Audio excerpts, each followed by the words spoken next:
सरपंच काका और मोहन के जंगल जाने की खबर सुनते ही गौरी को चिंता होने लगी थी। मोतीबाई इस सोच में पड़ गई थी कि बचपन से अभी तक कभी भी उनके बेटे ने झूठ नहीं बोला था, इसलिए लोग उनका आदर करते थे और यही कारण था कि उन्हें सरपंच का पद इतनी छोटी उम्र में भी सौंपा गया था। तो आज ऐसा क्या हो गया था कि उन्हें झूठ बोलना पड़ा था? तब बूढ़े बाबा ने लोगों से कहा, इतनी रात होने पर भी उस जंगल से ना लौटना ठीक बात नहीं है।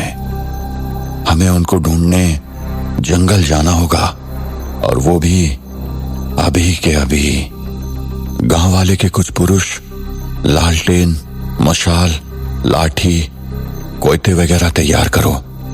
हम लोग अभी के अभी जंगल चलेंगे। गौरी की आंखें भर आई और वो उनके साथ जंगल जाने की जिद करने लगी। तब सिद्धार्थ ने उसे आश्वासन दिया कि वहां सब ठीक होंगे और उसे मोतीबाई के पास रहने को कहकर थोड़ी ही देर में 10-15 गांव वाले, बूढ़े बाबा और सिद्धार्थ जंगल की तरफ जाने निकले। रात के करीब 10 बज गए थे। पूर्णिमा की रात थी। आसमान में पूर्णिमा का चंद्र अपनी पूरी कला से प्रकाश फैला रहा था और उस रोशनी में लोग लालटेन, मशाल वगैरह लेकर जंगल की दिशा में बढ़ने लगे। कुछ ही देर में सभी जंगल की सीमा में दाखिल हुए और वहां जाते ही बूढ़े बाबा का इशारा करते ही लोग जोरों से मिस्टर बजाज, सरपंच काका और मोहन को पुकारने लगे। करीब 1 घंटा पुकारने के बाद भी जब उन तीनों का कोई नाम और निशान नहीं मिला तो उनमें से किसी एक ने यह सुझाव दिया, क्यों ना हम सब 4 गुट में बट जाएं और 4 अलग अलग दिशाओं में जाएं और उन्हें ढूंढने की कोशिश करें और 1 घंटे में लौटकर यहीं मिलते हैं। गांव के सारे लोगों ने इसकी सहमति दी, लेकिन बूढ़े बाबा ने गुस्से में उन्हें फटकारा, हम किसी फागुन के मेले में खोए हुए बच्चे को नहीं ढूंढ रहे। यह मायावी जंगल है और यहाँ कुछ भी हो सकता है। भूल गए कि यहाँ पर कितने लोगों ने अपनी जान गंवाई है। इस जंगल से जिंदा लौटने के लिए हम सबका एक साथ होना बहुत जरूरी है। कोई गुटबाजी नहीं होगी। हम सब साथ रहेंगे और साथ ही यहां से निकलेंगे। बूढ़े बाबा की बात सबने मानी और उन तीनों को एक साथ ही ढूंढना जारी रखा। वहां गांव में मोतीबाई गौरी के बालों में गरम तेल की मालिश कर रही थी और मालिश करते करते उसे बोली कि चंद्रशेखर 10 साल का हो रहा था जब गांव ने बचाने खातिर उसे अपनी पितारे पास छोड़ में भाईसारे साथ चली गई थी। मने तभी भी विश्वास था कि छोरा सब संभाल लेगा। जिम्मेवारी किए होवे से वो बचपन से ही जाने से मारा चंदू, लेकिन आज कौन सी जिम्मेदारी निभाने गया से समझ में ना आवे से, जिसके खातिर उसे झूठ बोलना पड़ा। गौरी ने कहा, मेरे पापा पहले से ही कभी जोखिम उठाने वालों में से नहीं थे। अपनी जान बहुत प्यारी है उन्हें। वो तो यहाँ वीरानगढ़ में फंस चुके हैं, इसलिए यहाँ है, नहीं तो कब के चले गए होते। पता नहीं उन्हें वहां जंगल जाने की क्या जरूरत पड़ी। कुछ देर दोनों ने कुछ नहीं कहा, लेकिन अचानक से गौरी की आंखें चमकी और उसने मोतीबाई से कहा, दादी सा, क्यों ना हम उन तीनों पिशाचों में से किसी एक को जंगल भेजें? उनमें तो कई शक्तियां होती है, वो यूं ही चुटकी बजाकर उन्हें ढूंढ निकालेगा, है ना? तब मोतीबाई ने कहा, ऐसा हो सकता तो कब का कर दिया होता बेटा, लेकिन उन पिशाचों पर अभी भरोसा करना मूर्खता होगी। मौका मिलते ही अपने स्वामी के पास चले जा सके से इन पर अभी कुछ दिन तंत्र क्रिया करके अपने अधीन करना पड़ेगा, फिर अपने काम आ पावेंगे।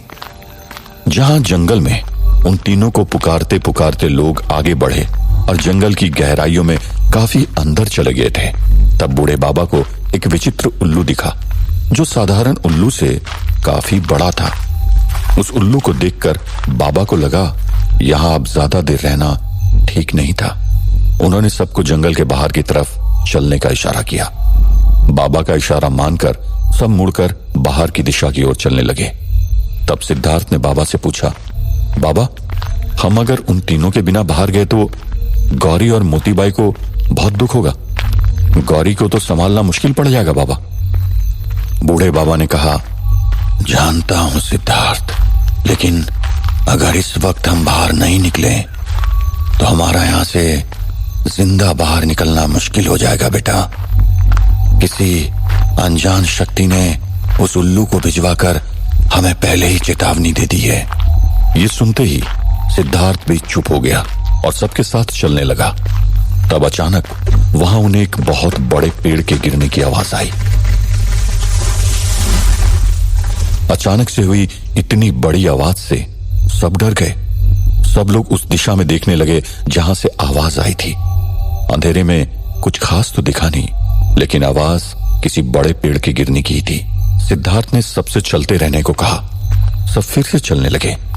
थोड़ी ही देर हुई थी कि अचानक फिर से एक बड़े पेड़ के गिरने की आवाज आई। सब फिर से डर गए क्योंकि इस बार आवाज काफी पास से आई थी। उन्होंने फिर से देखने की कोशिश की, लेकिन कुछ भी नहीं दिखा। तब बूढ़े बाबा ने कहा, ये जंगल की माया है जो सबको भ्रम उत्पन्न कर रही है। इसके झांसे में मत पड़ो, चलते रहो सब। लोग फिर से चलने लगे। कुछ ही दूरी तय की होगी कि इस बार उनके सामने एक बहुत बड़ा पेड़ इस तरह गिरा जैसे उसे अभी अभी किसी ने काटा हो। पेड़ उनके ठीक सामने गिरा था। उनके आगे जाने का रास्ता बंद हो चुका था। सबके चेहरे पर डर साफ दिखाई दे रहा था। तब सिद्धार्थ ने कहा, दाएं ओर से चलते हैं। जैसे ही सब दाएं ओर मुड़े तो उनकी दाएं ओर एक और बड़ा पेड़ उनके सामने आके गिरा और उनके आगे जाने का रास्ता बंद हो गया। अब सारे लोग बाएं ओर मुड़े तो बाएं ओर एक बड़ा सा पेड़ धड़ाम से करके नीचे गिरा और बाईं ओर का रास्ता बंद हो गया। जैसे ही सब पीछे से निकलने गए तो उनके पीछे एक पेड़ गिरा और पीछे का रास्ता भी बंद हो गया। अब उनके वहां से निकलने के सारे रास्ते बंद हो चुके थे। उनके चारों तरफ चारों दिशाओं के पेड़ ऐसे गिरे थे जैसे चौकन आकार बन गए हो और बीच में यहां सारे लोग फंस गए हो। सिद्धार्थ और बूढ़े बाबा के साथ बाकी के लोगों के चेहरों पर भी डर साफ दिखाई दे रहा था।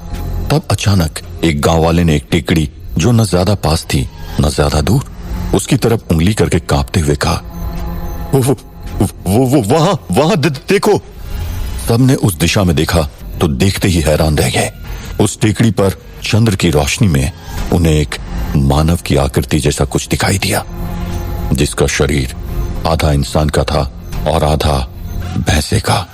चेहरा भैंसे जैसा, सर पे भैंसे जैसे सींग, हरी चमकती हुई आंखें, दो पैर पे खड़ा था, पैरों पर खुर और हाथ में लकड़ी से बनी नुकीली गदा। हट्टा कट्टा विशाल 10 फुट ऊंचा। चांद को देखकर उसने जोर से गर्जना की। सभी लोगों की हालत ऐसी हो गई थी जैसे काटो तो खून नहीं। वहां गांव में सारी औरतें मोतीबाई और गौरी के साथ आके बैठ गई थी। सब बैठ के जंगल में गए लोगों का इंतजार कर रहे थे कि अचानक पीछे से 3 लोग आते हुए नजर आए। अंधेरे की वजह से साफ साफ नहीं दिख रहा था, लेकिन उनकी बात करने की आवाज हल्की हल्की आ रही थी। सब औरतें उस तरफ देखने लगी। वे सब देखते ही चौंक गईं। उन्होंने देखा कि सरपंच काका, मोहन और मिस्टर बजाज आराम से बातें करते हुए चले आ रहे थे। अपने पिता को देखते ही गौरी उनकी तरफ भागते हुए गई और उनके गले से लग गई और रोने लगी। मोतीबाई भी सरपंच काका और मोहन की तरफ गई और दोनों की बलाएं लेने लगी और दोनों का माथा चूम लिया।